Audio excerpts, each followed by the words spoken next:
Hey, how are we today, guys? So, I know that this is a very delayed video. I know you guys have been waiting on this one, and I have been saying that it's going to come and it's going to come, but it hasn't. But it's here now. I have been pretty busy doing a lot of stuff, and I just really had to get all the films proper, and I had to get the right list, so it's been a little bit of a fucking adventure.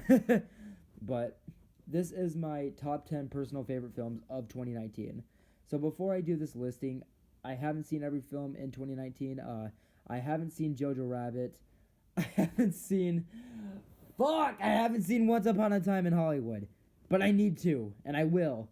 I needed to get that off my chest. It's haunting me.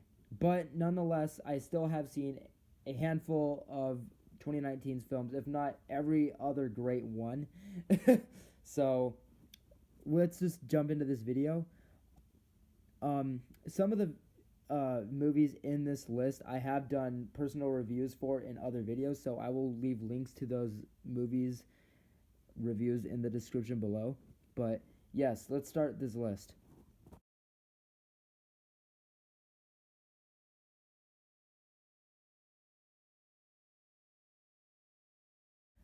So in number 10 we have The Lighthouse, which was in my one of my previous videos, my top 10 favorite films of A24. The Lighthouse is an incredible film. It has very unique and very specific, exceptional cinematography, as well as directing and storytelling, as well as the culture and history behind the film and its metaphors is just insane. I mean, it's an A24 film by Robert Eggers, who, is known for The Witch.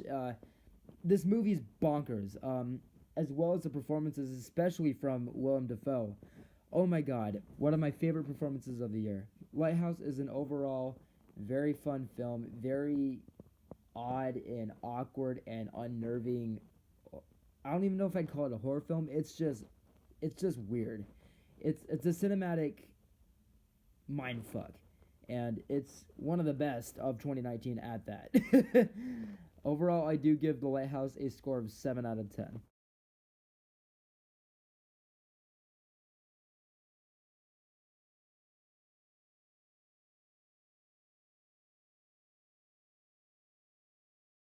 I was a big fan of the books Scary Stories to Tell in the Dark as a kid.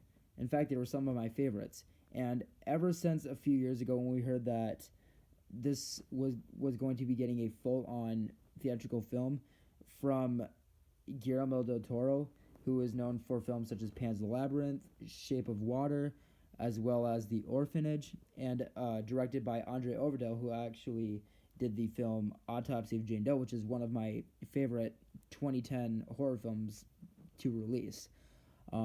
I was very, very on board with this film. And there was a lot of ways to make this film. This could have been made R-rated. It could have been made for kids, like Scooby-Doo or Goosebumps. It could have been an anthology series. It could have been anything. It could have been a fucking TV series. They could have done anything they wanted with this film. But in saying that, there was a lot of ways not to make it. And I gotta say, with Andre Overdell in charge and Guillermo del Toro by his side, obviously this film fucking killed it. I'm gonna give Scary Stories to Tell in the Dark an 8.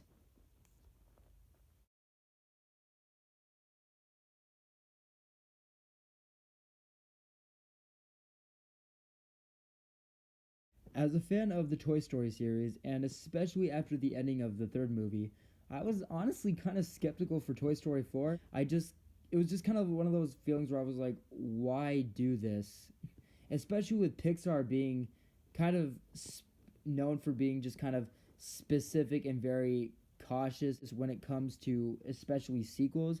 So I was like, why are they doing a fourth movie? So while this movie was coming up and upon release, I was very mixed about it, but overall, I had no reason not to trust the series up to this point. Again, other than the fact that Toy Story 3 had one of the most perfect trilogy endings I've ever seen. So I was like, I'm gonna give it a shot, go in with no expectations, and the overall outcome, this is a pretty solid Toy Story film. While I will say that it is probably the weakest in the series. It's still a dedicated and entertaining and honestly tear-jerking next installment in the Toy Story series. From what I know, I do believe that this is going to be the last film in the series. And honestly, the ending, it's solid, but it, in my opinion, isn't anywhere near as rewarding as the third films. But it's nice to kind of have a little bit of more of a conclusion and more closure to everybody in the Toy Story series as a whole and everything that has come up to this point. So overall, I do give this film an 8 out of 10. Again, I do feel like this was a good movie. It just was obviously the weakest in the franchise, but nowhere near a bad film.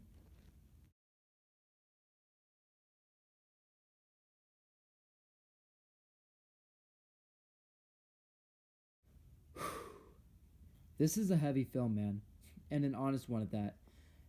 The performances, the writing, the directing all stand out, and Shia LaBeouf in this film particularly is easily the best quality of this movie, playing his father.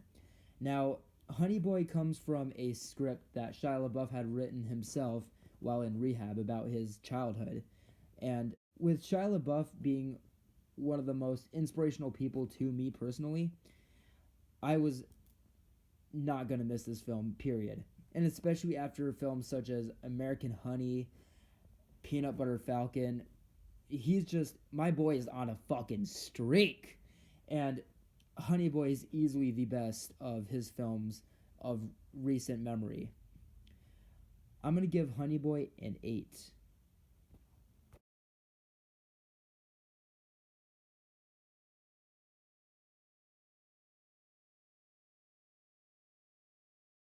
One of the best superhero films I have ever seen. And one of the best Spider-Man movies at that. And I've seen Spider-Man fucking 2. Spider-Man Far From Home is easily one of the best films to come out in 2019. Spider-Man Far From Home did everything that a superhero fan, a Marvel fan, and a Spider-Man fan wanted. This film, I don't know how they did it. It is exhilarating, it is epic, it is flawless. This movie is a perfect fucking 10. If you haven't seen this movie from an action fan, a Marvel fan, a superhero fan, a Spider-Man fan, then you're not living. And I don't even like superhero movies that much.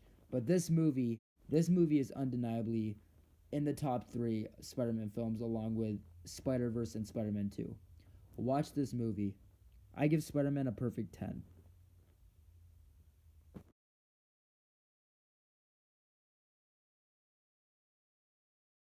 Uncut Gems is the Safdie brothers' next film after the incredible, astonishing Good Time, which in my opinion was one of the best films of the year, if not the best film of that year. I did recently do a full-on review for this film, so I'm not going to get too much into this one, other than the fact that it is, in my opinion, Adam Sandler's best movie as well as one of A24's like top 5 best films, period. This film is ridiculous. As far as what the movie makes the viewer feel, it is very anxiety inducing. It is very brutal. It's very raw and relentless. This film is a big fucking heavy hitter. It'll knock you out in your seat when you watch this film. I will leave a link in the description below to the full on review to this one, but yes, this film was easily one of 2019's best.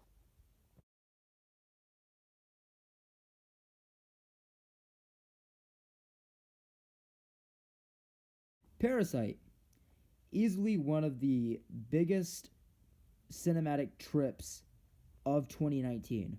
I'm not saying absolutely anything about this movie other than the fact that it's fucking amazing and quite insane.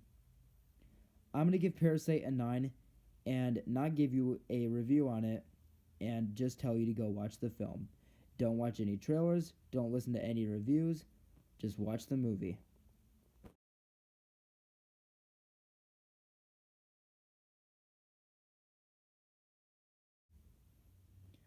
While it may not pack as big of a punch as Jordan Peele's previous film Get Out, Us still succeeds in nearly every way, from directing to originality to humor to scares to performances, musical score. This film was my most anticipated film of the year besides It Chapter 2, which, no, it's not on this list, but this film was incredible. And for a sophomore film, this film fucking nailed it. Unfortunately, the film does have some obvious, kind of hard to ignore loose ends to it, but as an original horror film and follow up to Get Out, this film fucking killed it. I'm gonna give Us an 8.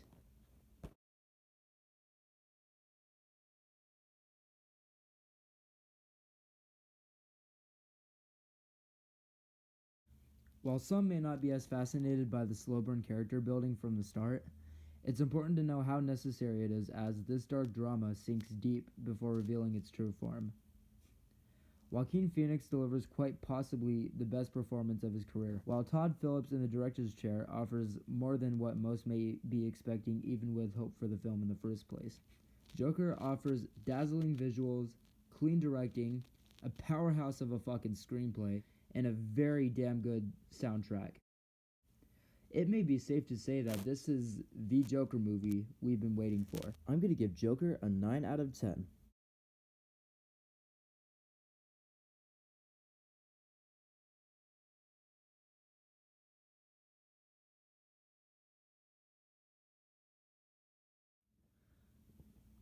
Raw, captivating, and dramatically tense, as well as greatly written and directed, Marriage Story is easily the best film of the year in my opinion, as it as well displays powerful performances from Scarlett Johansson and, oh my god, Adam Driver. The performances in this movie, I think, are the best I have seen all year. Maybe period in a very long time. Adam Driver, if you don't win an Oscar for this performance, there's seriously something wrong currently in the world of film. I give Marriage Story a 9.5 out of 10.